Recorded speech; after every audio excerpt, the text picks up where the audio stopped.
ശരി തൗഫീഖ്, തുടരുക. മറ്റൊരു വാർത്തയുടെ വിശദാംശങ്ങൾ കൂടി ആവശ്യമാണ്. അത് മധ്യപ്രദേശിൽ നിന്നുള്ളതാണ്. അതെ, മധ്യപ്രദേശ് മാവോയിസ്റ്റ് മുക്തമായി പ്രഖ്യാപിച്ചിരിക്കുകയാണ് മുഖ്യമന്ത്രി. അവസാന 2 കേഡർമാരുടെ കീഴടങ്ങലോടെയാണ് പ്രഖ്യാപനം. ബാലാഘട്ട് ജില്ലയിലാണ് ഇന്നലെ 2 പേർ കീഴടങ്ങിയതെന്ന് മുഖ്യമന്ത്രി മോഹൻ യാദവ് അറിയിക്കുന്നു.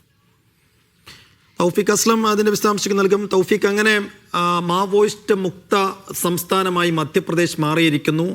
വലിയ മാവോയിസ്റ്റ് വേട്ടയ്ക്കും ഓപ്പറേഷനും ഒടുവിലാണോ ഇങ്ങനെ ഒരു പ്രഖ്യാപനം മുഖ്യമന്ത്രി നടത്തുന്നത്?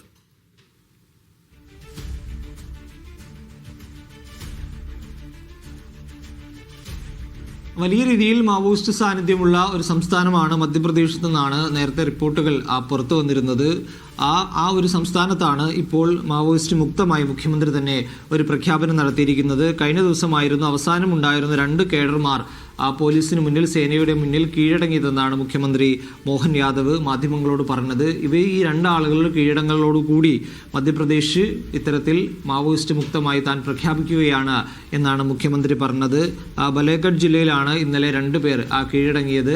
ഇനിയിപ്പോൾ ആരും തന്നെ മാവോയിസ്റ്റ് പ്രവർത്തനവുമായി ബന്ധപ്പെട്ട് മധ്യപ്രദേശിന്റെ ഒരിടത്തും ഇല്ല എന്നാണ് മുഖ്യമന്ത്രി ഇപ്പോൾ അവകാശപ്പെട്ടിരിക്കുന്നത്. അതേസമയം വിവിധയിടങ്ങളിൽ സേനയുടെയും പോലീസിന്റെയും എല്ലാം സംയുക്തമായിട്ടുള്ള തിരച്ചിലുകൾ നടക്കുകയും ചെയ്യും. ഈ മാവോയിസ്റ്റ് മുക്തമായി ഇന്നലെ രാത്രിയാണ് മുഖ്യമന്ത്രി ഒരു പ്രഖ്യാപനം നടത്തിയത്. 2026, അതായത് അടുത്ത വർഷം മാർച്ചോടുകൂടി രാജ്യം മാവോയിസ്റ്റ് മുക്തമാക്കുമെന്ന് ആഭ്യന്തരമന്ത്രി അമിത്ഷാ നിരന്തരമായി പറയുന്നുണ്ട്. അതിന്റെ ഒരു ഭാഗമായിട്ട് വലിയ രീതിയിലുള്ള ഓപ്പറേഷനുകൾ മാവോയിസ്റ്റുകൾക്കെതിരെ നിരന്തരം നടക്കുന്നുണ്ട്. ഛത്തീസ്ഗഡിൽ ഉൾപ്പെടെ വ്യാപകമായിട്ടുള്ള ഓപ്പറേഷനുകളാണ് ഓരോ ദിവസവും നടക്കുന്നത്. ഏറ്റുമുട്ടലുകളിൽ നിരവധി മാവോയിസ്റ്റുകൾ കൊല്ലപ്പെടുകയും ചെയ്യുന്നുണ്ട്. അതോടൊപ്പം തന്നെ നിരവധി മാവോയിസ്റ്റുകൾ ഛത്തീസ്ഗഡിൽ ഉൾപ്പെടെ ഈ പോലീസിനും സേനയുടെയും മുന്നിൽ വന്ന് ആയുധങ്ങൾ വെച്ചുകൊണ്ട് കീഴടങ്ങുന്ന ഒരു കാഴ്ച കൂടി നമ്മൾ കാണുന്നുണ്ട്. അത്തരത്തിൽ അടുത്ത വർഷം മാർച്ചോടുകൂടി രാജ്യം തന്നെ മാവോയിസ്റ്റ് മുക്തമായി പ്രഖ്യാപിക്കുമെന്നാണ് ആഭ്യന്തരമന്ത്രി അറിയിച്ചിരിക്കുന്നത്. അതിന്റെ ഭാഗമായിട്ടാണ് ഇപ്പോൾ ഈ സംസ്ഥാനങ്ങൾ ഇത്തരത്തിൽ മാവോയിസ്റ്റ് മുക്തമായി മുഖ്യമന്ത്രിമാർ തന്നെ പ്രഖ്യാപിച്ചു വരുന്നത്.